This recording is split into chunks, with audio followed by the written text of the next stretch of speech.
As I got another rhyme, another rhythm for y'all to listen. I'm never quitting on my mission, I'ma roll with what I'm giving. Got some ambition, this new edition, filling positions. Looking at the void in myself and feeling what's missing. Better watch the way you going, better go in the right direction. In the moment you stressing, but you gon' be counting blessings. And I know that for certain, keep on working, open curtains. Haters swerving, cause they ain't ready for your final version. Whoa. I'm never gonna give up, fall down, I just gotta get up, yeah.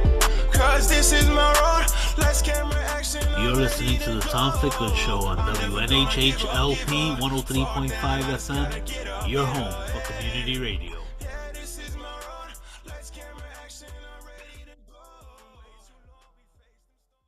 Welcome. Good morning, everyone. Good morning, Harry. Thank you, as always, for the amazing and brilliant production on the show.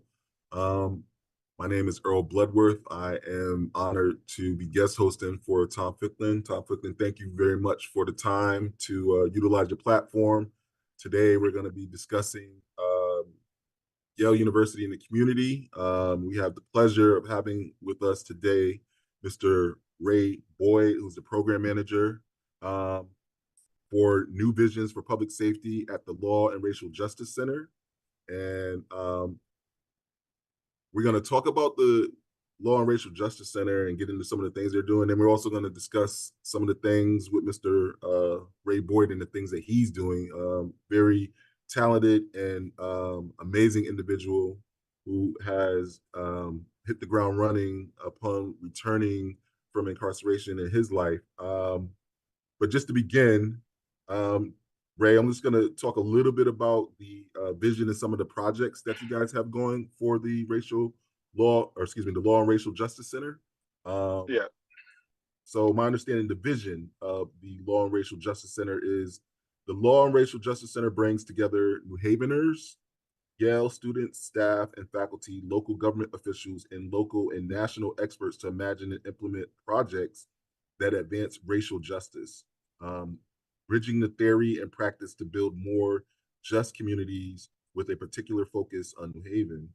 And the center is aspiring to work together in community, collaborate across disciplines, and create opportunities for student-centered experiential learning.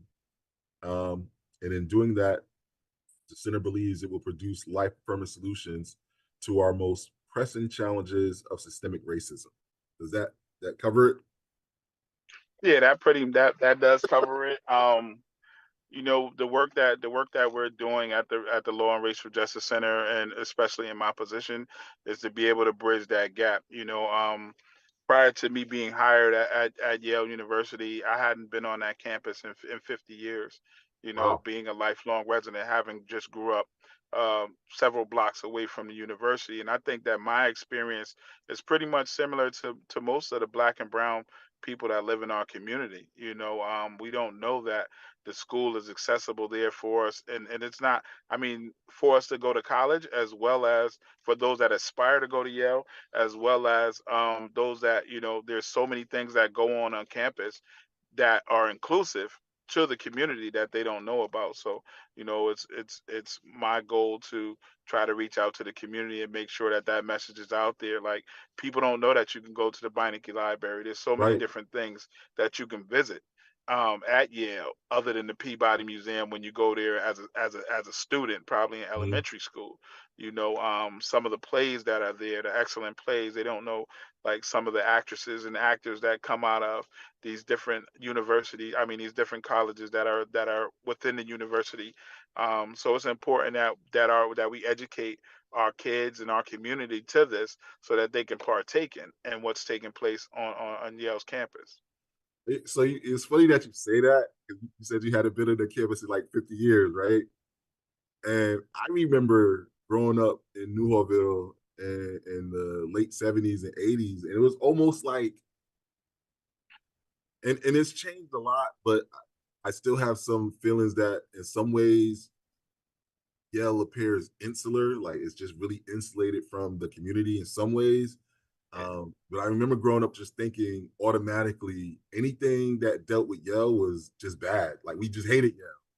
Like, growing Yeah. up in the late 70s and early 80s, even you looked at people that worked at Yale, whatever their position was that you might have known in your community, you looked at them a little funny. But I mean, it definitely has changed a lot. This program in particular, and I recall also at one point they had a kind of like a community ambassador program where households were connected to like freshman Yale students, and we hosted a student, myself and my wife, we hosted a student for several semesters where, you know, we invited him to our home to eat. We invited him to programming that we would go to out in the neighborhood and the community. I don't think that that programs exist anymore. Yeah, But in saying that, it has changed. And, you know, your effort, Professor Foreman's effort, Kayla's effort, yes, myself, I'm you know, I am reaping the benefits of some of the programming, being an Access to Law School student, a fellow yes, myself. So there are tons of There's a program I heard about that I definitely missed the boat at one point over a decade ago. Yale at one point was offering like free master's programs, and you talked about the yeah, actors that walk around us that we don't know about, like Lapita. She was at Yale. Angela Bissett, yeah. the dude that played right. Her There's tons of people have been going to Angela this. Bassett's husband was at Yale. Like Yeah, you know, and it's just not the older actors and performers. I mean, it'll be good to come to some of these shows and some of these plays and partake in them and just witness future. yeah, And so, absolutely. like, those are monumental moments in your life where you can draw back and say, um, hypothetically, Peter Smith, now he's a world-renowned actor. You know what I'm saying? Absolutely. But you watched him when he was coming through the school, and you watched him do a play. You know what I'm Hmm. saying? And some of these parents could bring their children to see this experience and witness this experience, and a lot Absolutely. of times this is inspirational for the child. Because a lot of what we see and we mimic is right outside our doorsteps, and we know the outcome of that. I'm a victim of that. Hmm.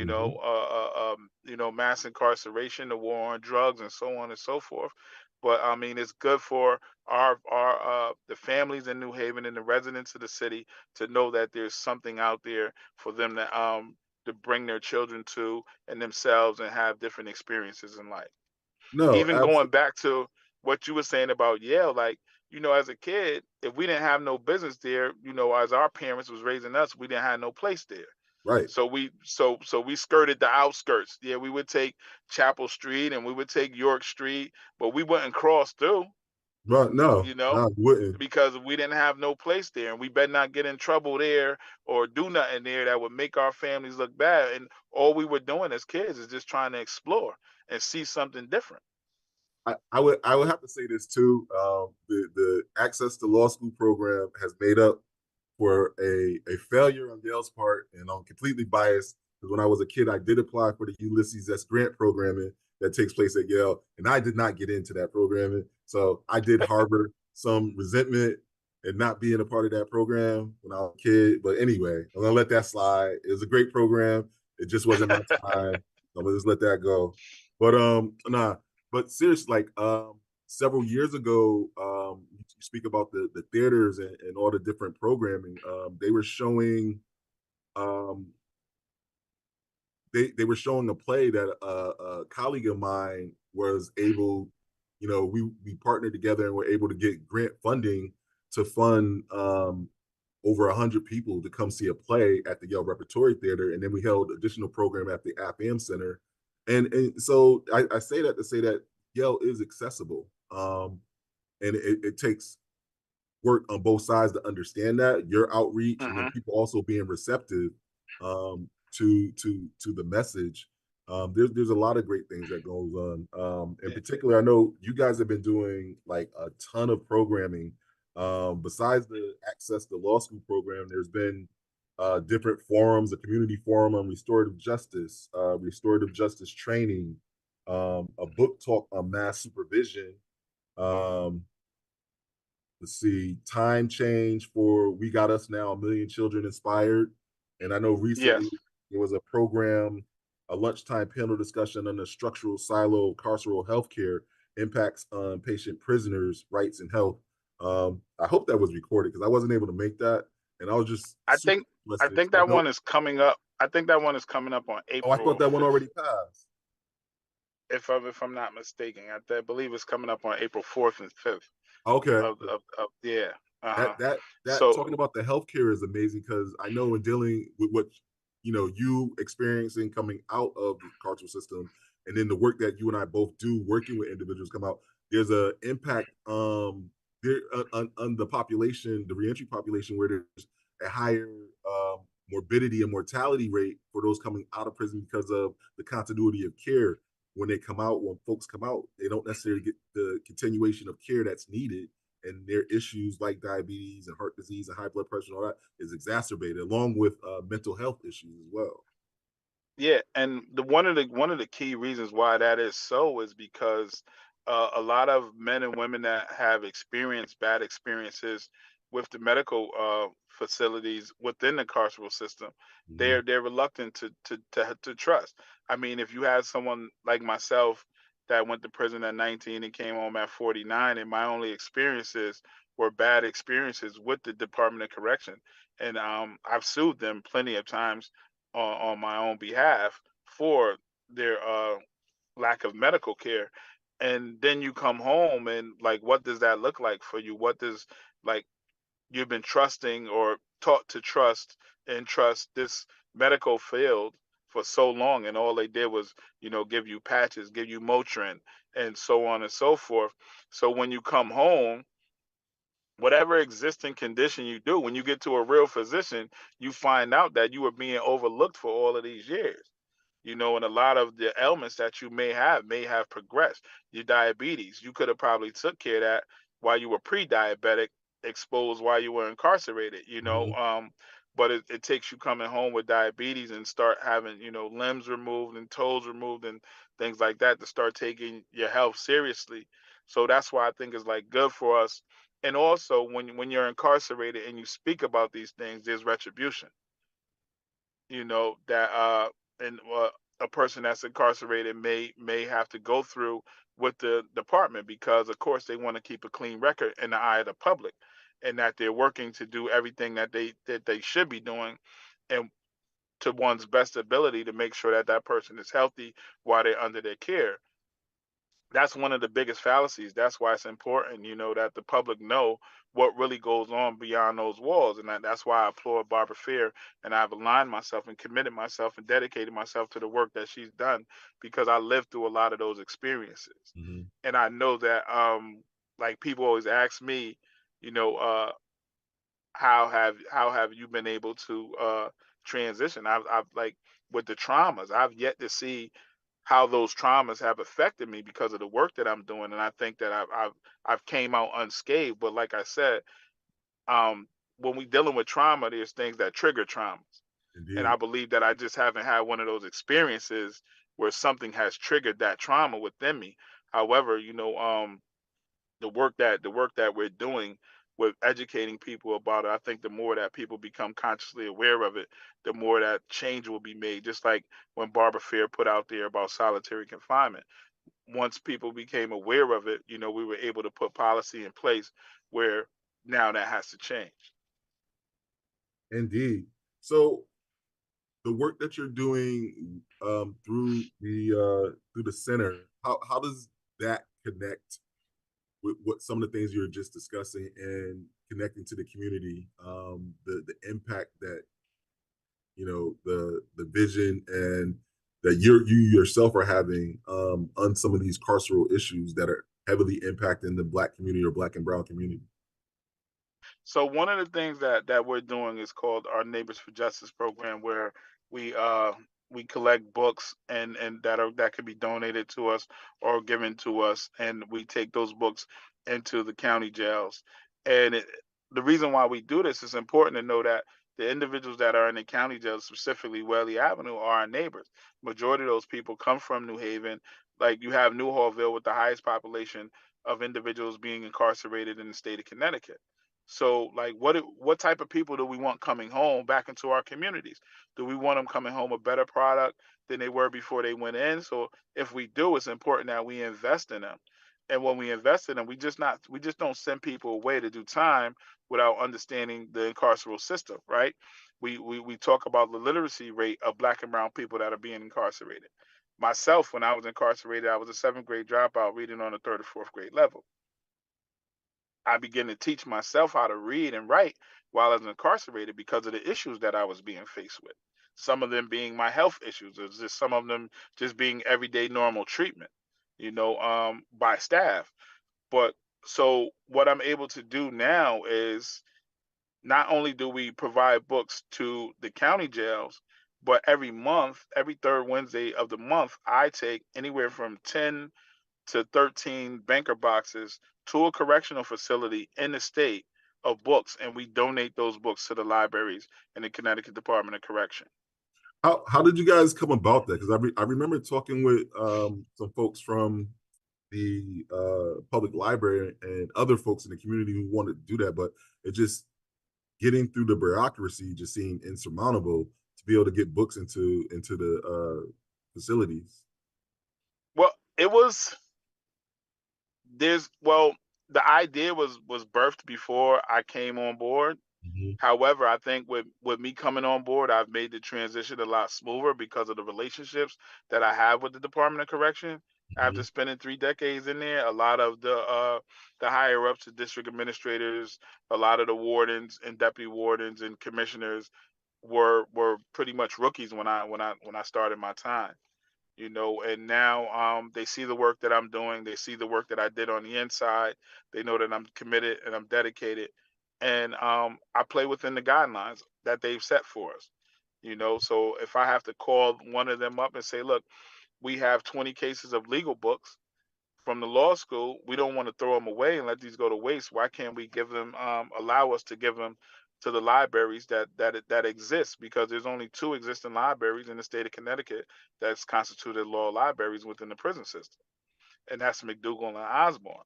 And I'm pretty sure that the women has one. This is just for the males. So Connecticut has what's called the legal resource centers. So a resource centers is just somewhere where you can just find anything at, and that's why they contract with the prison legal assistance program, which is an entity outside of a law firm outside of the Department of Correction. However, they only provide you information for civil matters. They don't provide you information to support you in the fight of a criminal matter. Gotcha. So a lot of the books that these young men that are in prison fighting for their lives are outdated because, again, they only can get information on civil matters.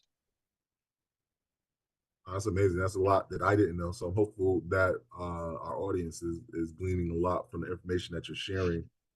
So in regards to the center, it was started in January 2022 by Professor Foreman. He helped launch the Yale Law and Racial Center, which as we stated earlier, bring is a hope to bring together New Haveners, Yale students, staff, and faculty, local government officials, local and national experts to imagine and implement projects advancing racial justice.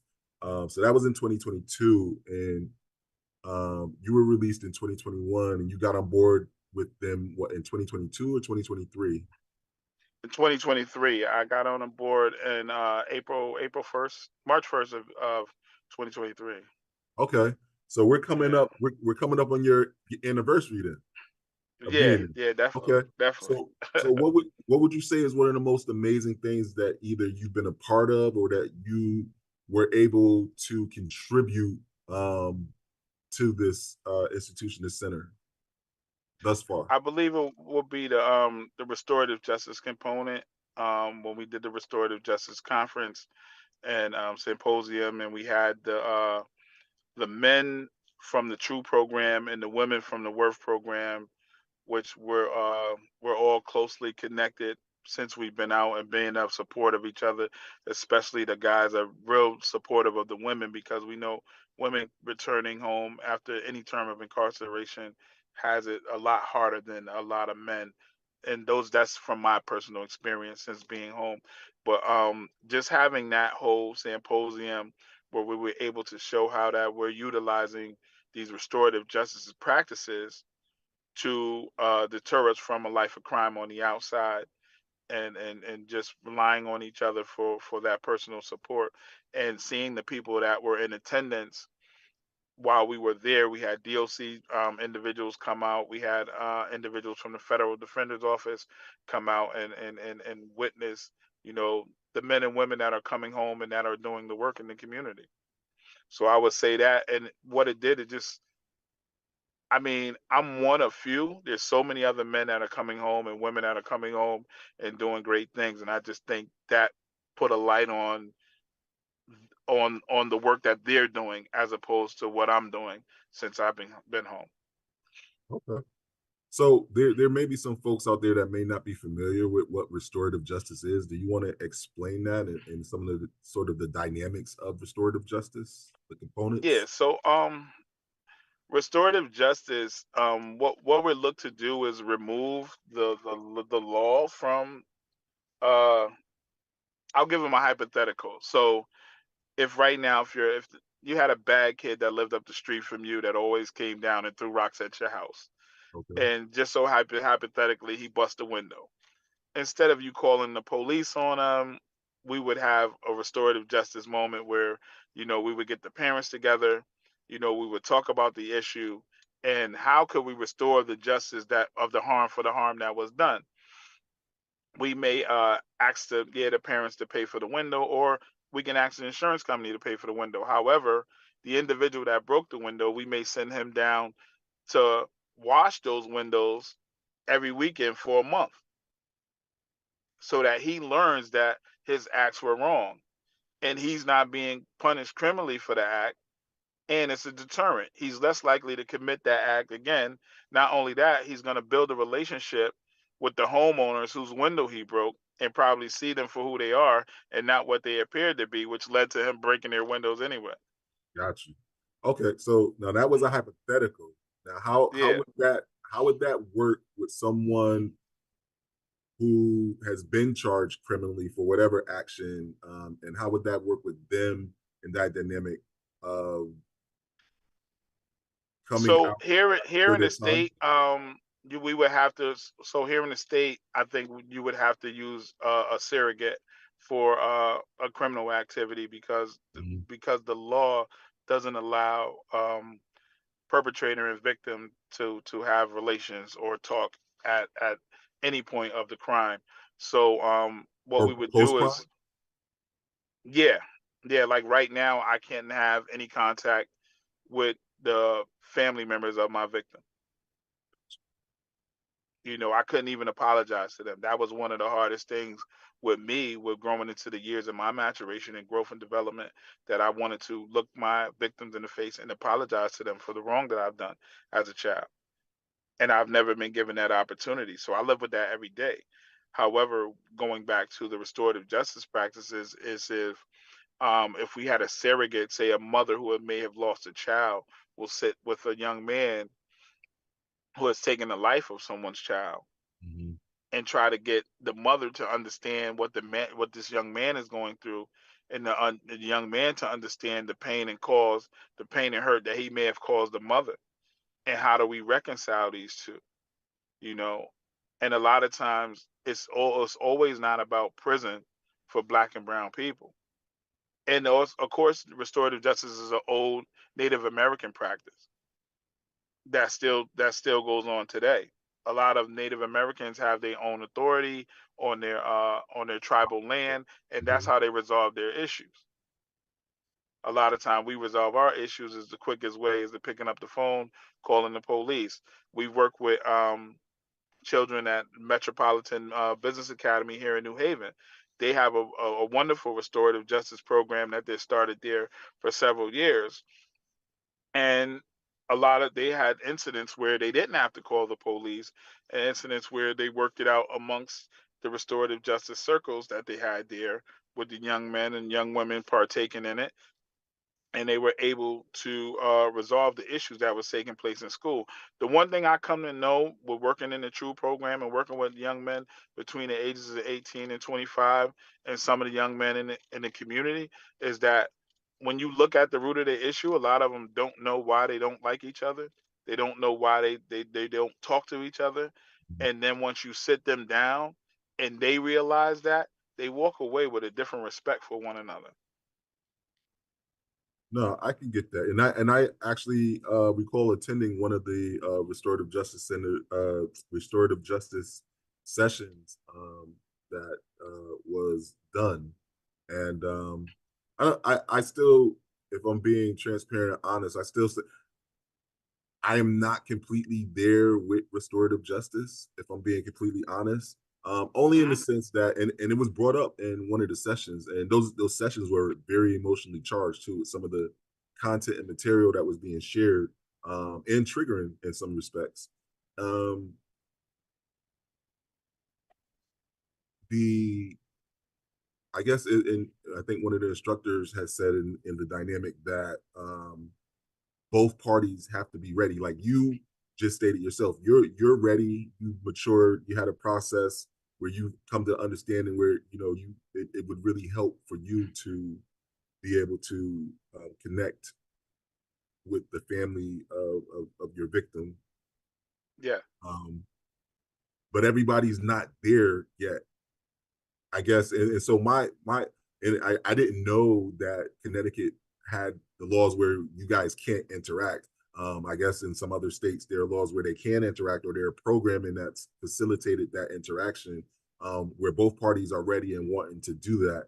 My concern Hmm. is if, say, for instance, the family is ready to do that or willing to do that, ready and willing to do that, and yet the individual is not necessarily had that process of maturation as you have had, and the damage that could cause. So that's a concern that I have. Oh, most definitely, I agree with you because I mean, I can't say that I felt that same way 5 years into my incarceration. Mm-hmm. You know, however, I've grown to into my contrition.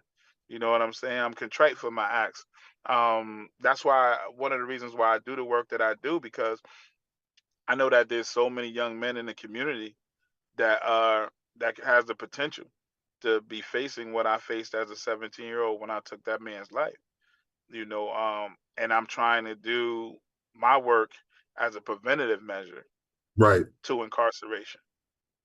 Hence the example that you gave, which was preventative, because that happens in our community where a child's behavior, child is not necessarily bad, but the child's behavior, decision making is not good, and they do something Yeah, like throw rocks at a window or whatever, and instead of you know, connecting with that child and connecting with that child's parents or whatever the circumstance that they may be going on, and connecting the person who had the issue perpetrated upon them, rather than going to the police, that sometimes that doesn't happen. And that young child trajectory can be changed forever, and yeah, being put in that pipeline on the way to prison and looked at a yeah. certain way, Hmm. regardless of, again, that the child is not bad, but the behavior and the decision making was. Yeah.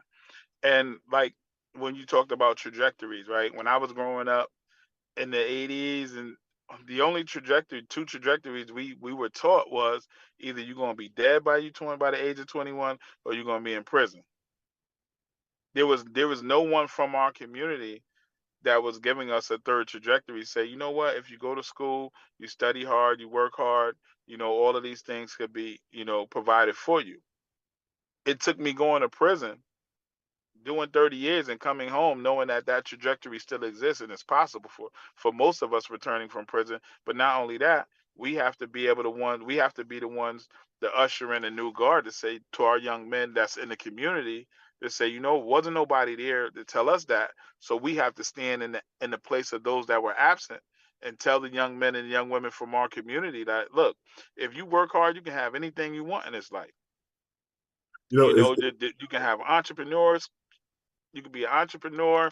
You can do whatever you want in this life. Like, nobody expected me coming home. I've been home 2 years and 3 months, and I've been working at Yale. I did in real estate. I've worked at Yale New Haven Hospital in patient transportation. And now kickstarting a new organization with Next Level Empowerment Program. You know, uh, Getting the house, being able to provide beds for young men coming home from terms of incarceration, having an MOU with the Connecticut Department of Correction to do work in Manson Youth. Like, all of these things are like, they're mind blowing to some people, but I think it just shows where my passion is at with the work that I do. no doubt, no doubt. It's interesting that you say that, because we're not that far apart starting age. I just turned 49 last month, or no, January. Losing my time. But it's just interesting you said, you know, not looking to having the thought process where you didn't see yourself living past the age of 21 is wild to some people. They don't think about it. And, you know, I went to college and everything, and I still had the mentality that I wouldn't live past 25. And I wasn't like in the streets doing crazy stuff. I was like, you know, street adjacent, but, you know, like hanging with people and knowing people that did things or whatever, whatever. And I still had that Mm-hmm. mentality that I wouldn't live to be past 25. So when I had like my birthday came and I was 49, I'm at a table with some of my friends that I grew up with, and some are not here anymore, but the ones that are here, and we're looking at each other, and it's like, it is amazing. Or even just that mentality, I think is just super wild. Not Mm-hmm. necessarily wanted to focus on that, but I just thought it was interesting that you said that. And it is about the choices that we make. Like, you know, I made some different choices than some of my siblings. We had different trajectories and whatnot. Yes. But I wanted to get into some stuff about you, man. You know, you talked about being incarcerated. You were incarcerated at the age of 17. You did some amazing stuff while you were in the system as your maturation process occurred. You know, you started co-founded Skills and Socialization.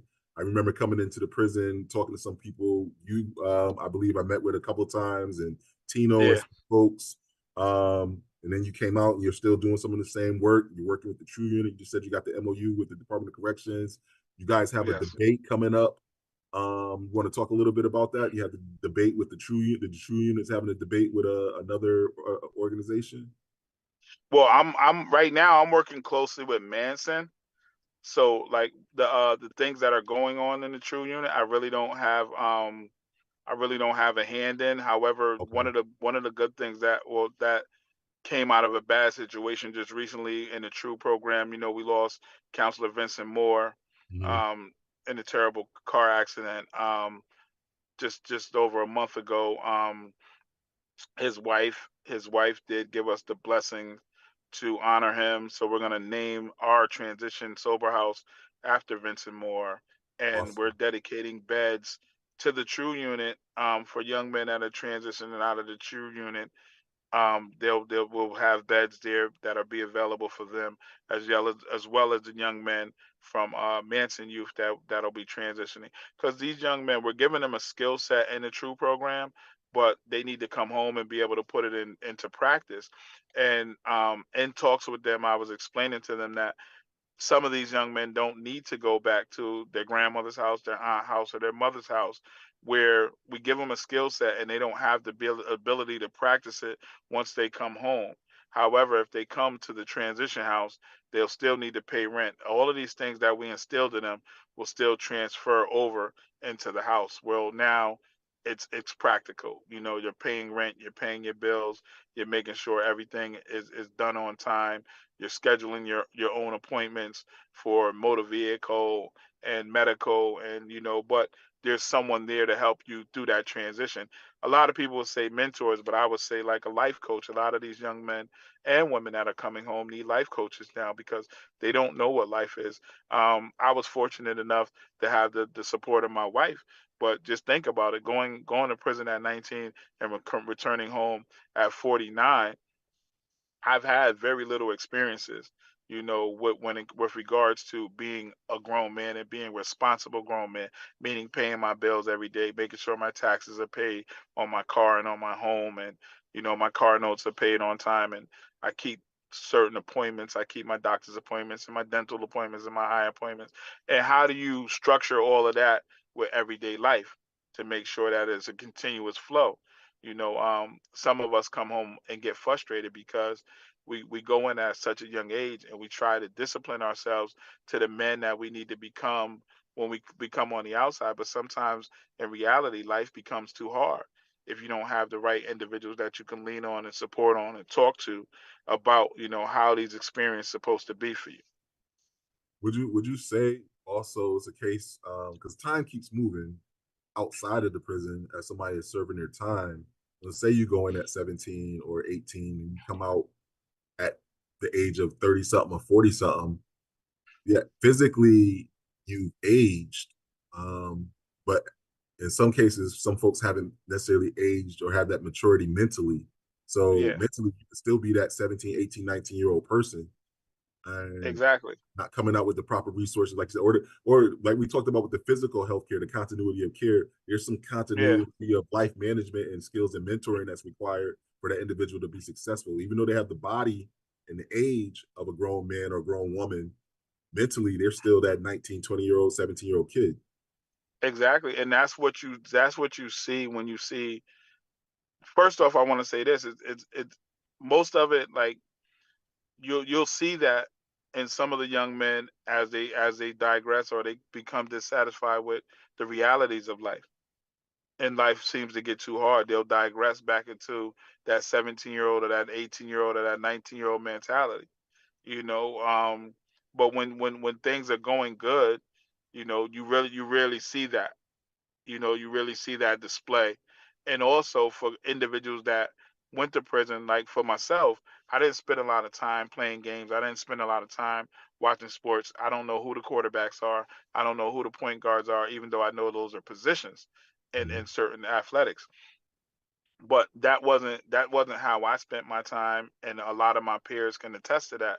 So I think that that's why I came home with a different mindset than most individuals. I was very studious. Of course, I'm a follower of the teachings of the 5% Nation of Guys on Earth, and one thing that they teach you to do is to be studious and to educate yourself to the best of your ability. So I spent a lot of time reading, and reading books just about not not the hood novels that they would classify, but I spent a lot of time reading things about self-help that I felt as though that I can implement in my life to make me a better person coming out than I was when I came in. Because once 50 years becomes your reality, like you have to be able to alter that reality so that you don't succumb to just being in prison. Okay, I just want to follow one thing you said. You so all the books you did you not read any Donald Goines novels? Oh, most definitely. Because Okay, I but I you had to found check I on that. found a way. Nah, because I've read every Donald Goins, but I found a way for there to be balance. So like Absolutely. if I was reading and I said, you know what, I may have been reading something by Michael Eric Dyson, or I may be reading something by Chancellor Williams or Claude Anderson, and I say, you know what, let me just put that down and just read something entertaining for a second. I might Okay. grab a Donald Goins or a Sister Soldier or you know a Dutch novel and things like that. Most definitely, I'm not going to say I didn't read them, but I found that you know Balance was uh, your mental food is just as important as your physical food. So if you eating absolutely. junk and you eating junk mentally and physically, you're gonna be in bad That's a shape. problem. Exactly. So, and I used to tell brothers in the morning, like when in prison, I'd be like, you could tell me what you ate for breakfast this morning, but you can't tell me your mental food that you took in this morning. What did you read? Give me a quote. Tell me something you seen on the news this morning. Got Don't you. ask me, did I see Jerry Springer or did I see Maury and whose baby father it is, because those ain't my concerns. Got you.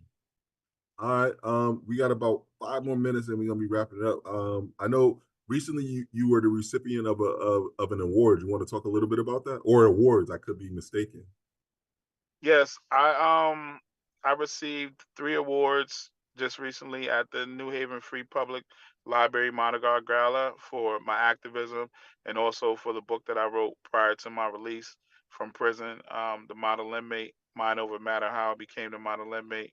And what that book is a book about my journey. I did not want to profit off of my crime, so it just spoke about my term of incarceration, and it's a reflective piece at the end of each chapter.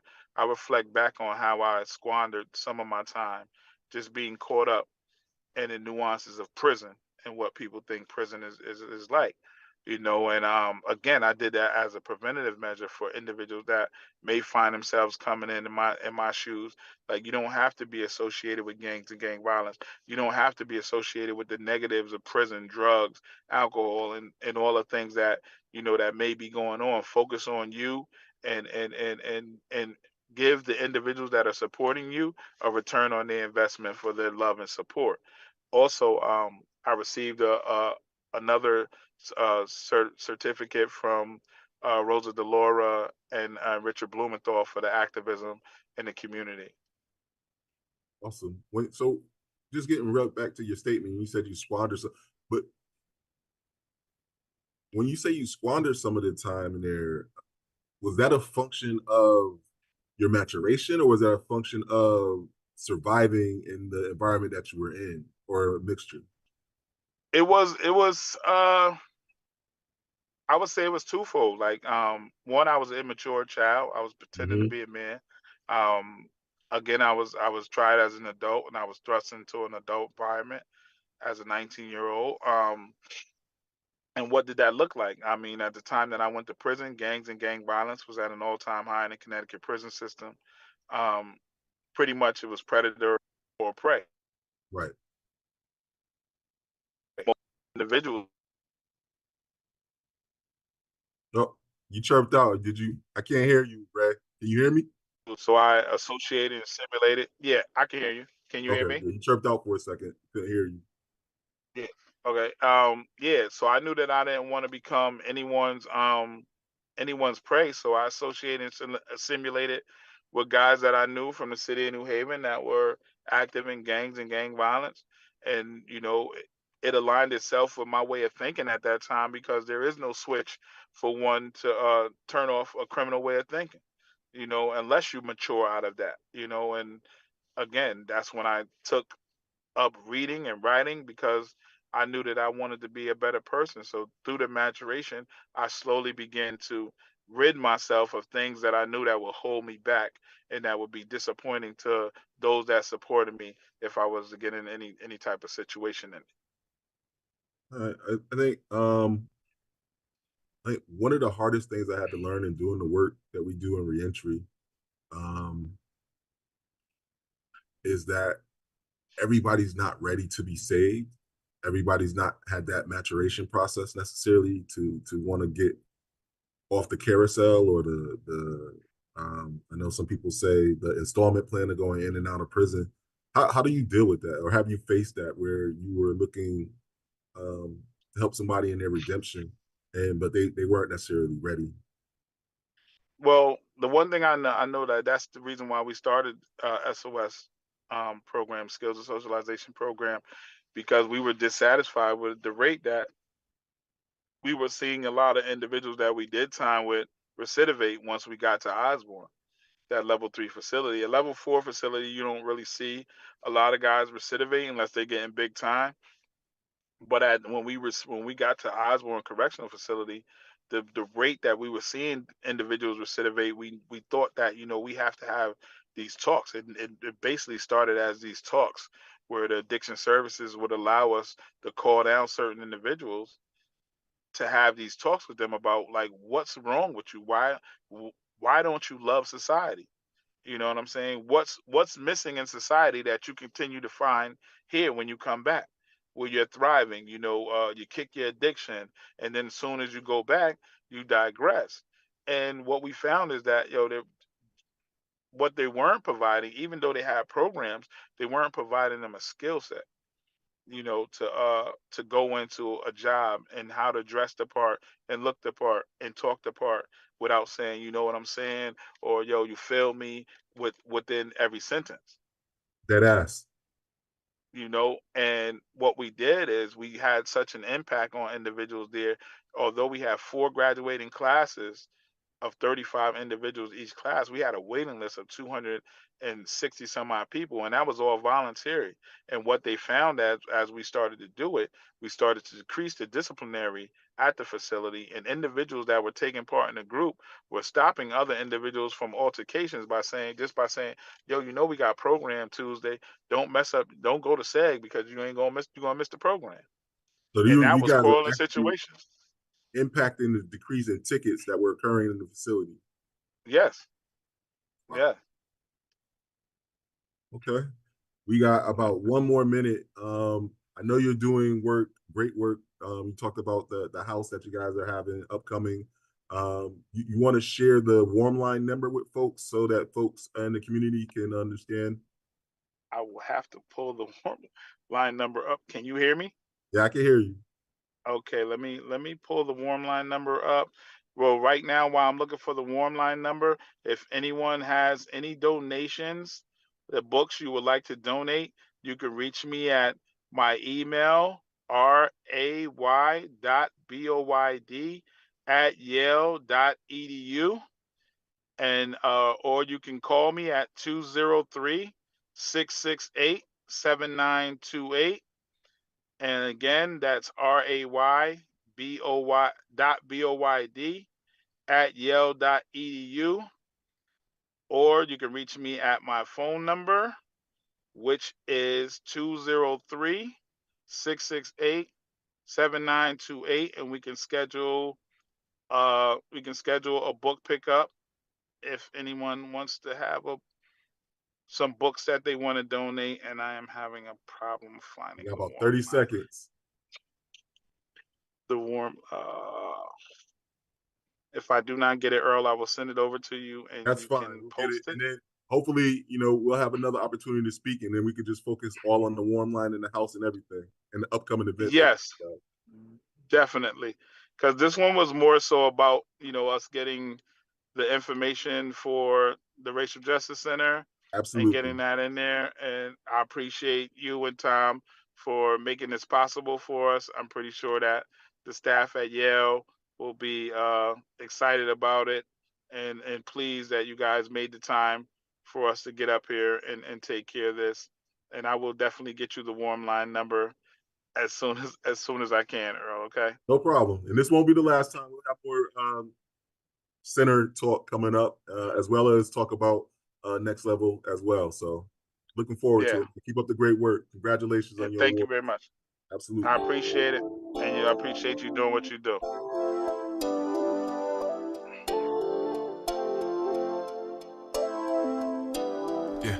As I got another rhyme, another rhythm for y'all to listen. I'm never quitting on my mission. I'ma roll with what I'm giving. Got some ambition, this new edition, filling positions. Looking at the void in myself and feeling what's missing. Better watch the way you going, better go in the right direction. In the moment you stressing, but you gon' be counting blessings. And I know that for certain. Keep on working, open curtains. Haters swerving, cause they ain't ready for your final version. Whoa. I'm never gonna give up. Fall down, I just gotta get up, yeah. Cause this is my road. Let's camera action. You're listening to the Tom Ficklin Show on WNHHLP 103.5 FM, your home for community